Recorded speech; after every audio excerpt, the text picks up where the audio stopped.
Bonjour Wanda Maria Ribeiro Furtado Tavares de Vasconcelos. Bravo, oui, c'est bien moi. C'est bien Bonjour. vous, c'est votre vrai nom, Lio. Quel choc en vous découvrant dans le rôle de Jeanne.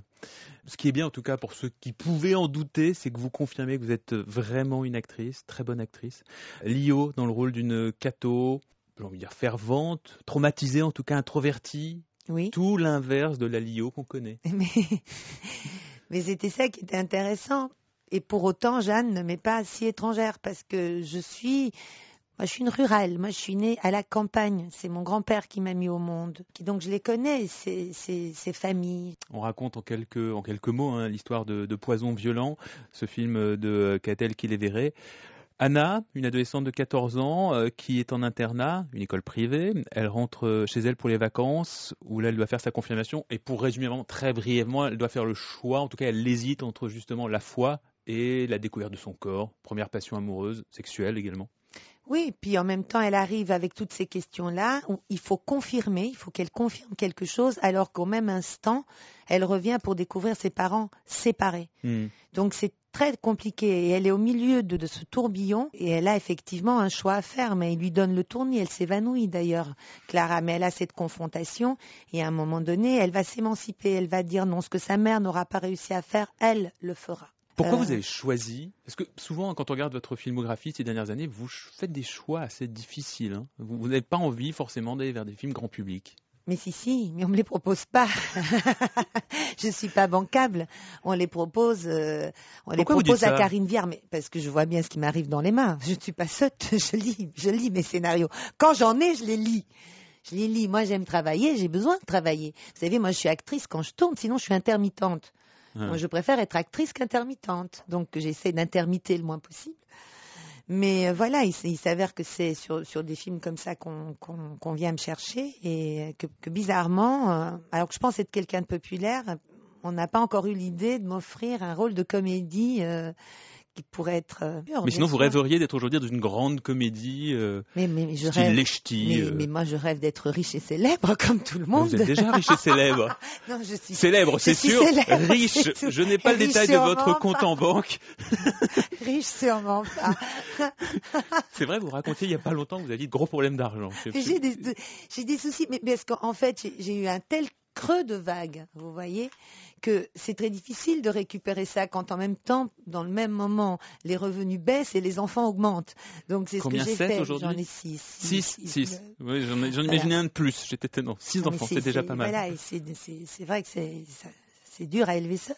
C'est marrant, vous en parlez vraiment comme une mère de famille qui doit lutter au quotidien pour faire vivre sa famille. Mais il y a de ça. Parlez pas comme une star de la chanson, comme une actrice célèbre. Réalité, parce que c'est pas ma réalité, et c'est en ça que c'est vraiment spécial, et qu'en même temps, je trouve que c'est extrêmement intéressant si j'arrive à m'en sortir. C'est extrêmement intéressant. Je vis. C'est de l'art pour moi. Alors à mon petit niveau, mais je me considère comme une artiste, et en même temps, je vis de mon art. Donc, je suis dans un système où il faut que je travaille, que je produise.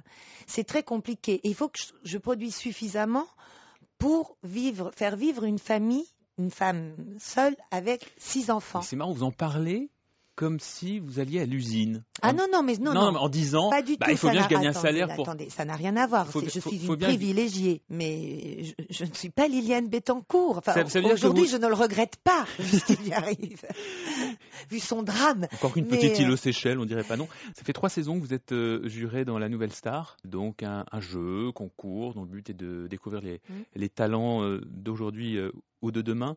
Mais il ne faut pas oublier que la Nouvelle Star, c'est vous qui l'avez été. Et toi, dis-moi que tu m'aimes, même si c'est un mensonge et qu'on n'a pas une chance. La vie est si triste, dis-moi que tu m'aimes, tous les jours sont les mêmes. Amoureux solitaire, 4 millions de disques vendus en 1980, c'est ça En fait, au total d'Amoureux solitaire, j'ai vendu 8 millions. 8 millions. Et j'ai vendu 4 millions du Banana Split. C'est 12 millions. Voilà, petite juste avant. Moi, c'est une chanson culte quasiment, Amoureux solitaire, c'est Elie Medeiros, c'est Jacques No. Voilà. À l'époque, parce que certains auditeurs ne s'en souviennent pas, mais vous êtes un phénomène, il n'y a pas que la chanson. Il y a vraiment l'interprète, il y a Lio. Vous êtes un peu une Lolita. C'est un personnage nouveau qui débarque dans la chanson. c'était que j'arrivais dans le paysage populaire. Moi, j'ai débarqué à la télé au moment où Téléphone débarquait sur les scènes de l'autre côté, moi à la télé, et c'était l'époque où c'était des Karen Cheryl, c'était des Sheila qui marchaient, c'est-à-dire tout était au cordeau, c'était les trucs disco, donc avec tout à paillettes, très cher, enfin quelque chose qui... Et moi, je suis arrivée avec des fringues que je m'achetais avec mon argent de poche aux puces. Et je crois que ça, et avec une fantaisie et une liberté. Et déjà peu de fringues. Et déjà très peu de fringues, mais attendez, mon argent de poche, je pouvais pas me couvrir beaucoup. Oui, enfin la longueur du vêtement quand même n'était pas forcément proportionnelle au prix. Mais... Bouvard disait que la longueur de ma jupe était proportionnelle à l'imagination du parolier. Il n'a rien compris. Finalement, on a l'impression que les jeunes que vous voyez défiler dans la Nouvelle Star sont 10 fois, 20 fois plus sages que la personne que vous étiez vous il y a 30 ans. Ah oui, c'est sûr. Ils sont beaucoup plus au courant de toutes les règles. Ils n'ont absolument pas ma naïveté et ma liberté. Parce que eux, ils connaissent les règles. Ils les appliquent. Moi, je les connaissais pas. Et de toute façon, celles que je connaissais, c'était forcément pour mettre une bombe dedans. Ça pouvait pas être. Mais c'est pour ça que vous avez réussi à l'époque aussi. C'est pour ça que j'ai réussi à me griller. Oui, j'ai très bien réussi ça. Ça, je l'ai très bien fait. Non, c'était vous pensez un malentendu. Vous êtes grillé? Oh, mais bien sûr, il y a eu des énormes malentendus. Je me rappelle encore quand je suis rentrée dans le bureau chez Armédia pour trouver un agent. On m'a dit, mais ça peut pas marcher. Tu es une poseuse de bombes. Tu fais peur à tout le monde. Ça marchera pas pour toi. Il n'avait pas complètement tort. Je peux pas arriver à des premiers rôles parce que je ne suis pas assez... Je suis en dehors de ces règles-là. Je sais pas faire ça. Je sais pas être suffisamment RP non plus pour ça. Je sais pas faire ça, mais vraiment pas. Vous avez commis quelques erreurs dans votre vie, comme tout le monde, évidemment, mais vous, peut-être par amour plus que d'autres, pour faire plaisir aux hommes. Mais ça, c'est un défaut d'émancipation. Je pense que c'est une grosse bêtise. Je pense que d'ailleurs, ce ne sont pas des preuves d'amour. Je pense par exemple au fait, pour expliquer un peu ce que je dis, le jour où vous avez refusé le rôle dans J'étais meurtrier pour faire plaisir à Alain Chamfort avec qui vous étiez à l'époque. C'est très con de ma part. C'est très bête. Je ne trouve pas ça beau. Et moi, j'ai pas envie que les jeunes pensent que c'est beau, ça. Alors justement, il y a une phrase de vous, en préparant cette émission, qui a fait débat dans l'équipe de la matinale, équipe en partie féminine. Je pense à Marie, à Élodie, qui nous aident à préparer cette émission. Donc je vous la cite, cette phrase, et j'aimerais que vous nous en disiez plus.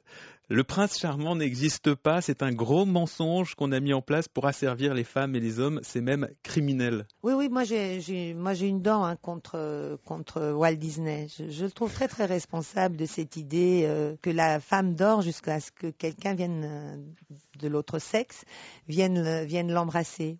Je pense que l'image que Walt Disney renvoie aux jeunes filles sur l'amour est une image de mauviette, est une image dépassée. Et vous y avez cru à cette image? Mais bien sûr, mais je pense qu'il est temps que les petites filles se réveillent avant que l'homme vienne les embrasser, qu'elles soient déjà vivantes et prêtes à jouer, à débattre, à être avec quand il arrive. La suite, Lio, il y a donc le film aujourd'hui, il y a un disque en préparation? Oui, je suis en train de travailler avec Ivor Guest, qui est un producteur anglais. C'est lui qui a réalisé le dernier de Brigitte Fontaine et celui de Grace Jones, que je trouve une merveille de son. Et puis il y aura, j'imagine, la Nouvelle Star qui va continuer. J'espère aussi, mais ça on ne le sait jamais avant la fin du bout du bout. Et moi, pour moi, c'est la plus jolie. Vous avez pas l'impression quand même qu'on commence à tourner en rond un petit peu, franchement?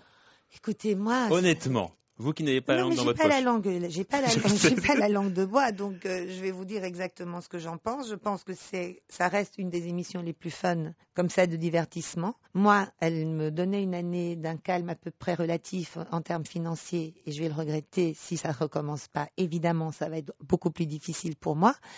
Et en troisième lieu, c'est tout à fait exact que je prends mon pied. C'est-à-dire, je me suis vraiment amusée cette année. C'est des 3 que j'ai faites, celle où je me suis le plus amusée. Je ne sais pas si on va me le proposer. Si j'ai des films, je pense que le choix sera très, très, très vite fait. Je partirai sur le cinéma. J'ai envie de raccorder à ça et j'ai envie de raccorder à mon disque et puis à l'Alhambra que je fais le 18, 19 et 20 novembre. En tout cas, et le film aujourd'hui, le film dont on parle, c'est Un poison violent, film de Catel qui est viré avec une Lio étonnante. Et ça sort aujourd'hui. Merci. On est vraiment très heureux de vous avoir reçu ce matin sur Europe 1 Lio. C'est adorable. Très belle journée. J'étais très contente d'être là. Merci. Merci Lio.